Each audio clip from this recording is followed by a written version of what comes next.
तेव्हा महाराजांची शिक्षा जी आहे चौरंग करण्याची त्याची आठवण येते आणि मला वाटतं की आपल्या राज्यामध्ये किंवा देशामध्ये किंवा जगभरात अशा गोष्टी घडतात ते खरंच एवढा राग येतो अशा गोष्टींचा की आपल्या हातात आपण काहीच करू शकत नाही.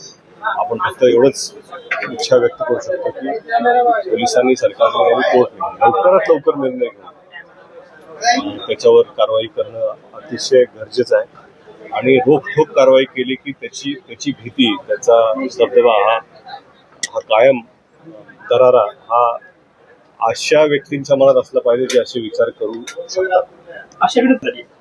नाही कायदे मला वाटतं की काय आहे की अशा गोष्टी घडतात तेव्हा आपल्याला धक्का बसतोच. आपल्याला वाईट वाटतं. क्रोध आक्रोश जन आक्रोश हे होणं साहजिकच आहे. परंतु मला वाटतं की सरकार पण आता एक पुढे येऊन काहीतरी योग्य निर्णय लवकरात लवकर काय अरेस्ट करणं त्यानंतर कोर्टला नंतर ते डिले होणं फास्ट ट्रॅक निर्णय जर असतील तर मला वाटतं कुठेतरी याचा दबदबा याची भीती नक्कीच मनात राहील. चौरंग केलं पाहिजे काय प्रश्न मला कळणार नाही. ते अनुभूती होतेच त्या काळात निर्णय कसे घेतले जातात पण तो काळ आणि हा काळ वेगळा आहे हे पण आपण समजून घ्यायला पाहिजे. आपल्याकडचे नियम वेगळे आहेत.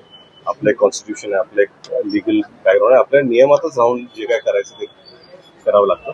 माझं म्हणणं आहे की आपल्याकडे नियम आहेत. आपल्याकडे कोर्ट्स आहेत पण जेवढ्या लवकरात लवकर याच्यावरती निर्णय होतील तेवढे बरे असतात.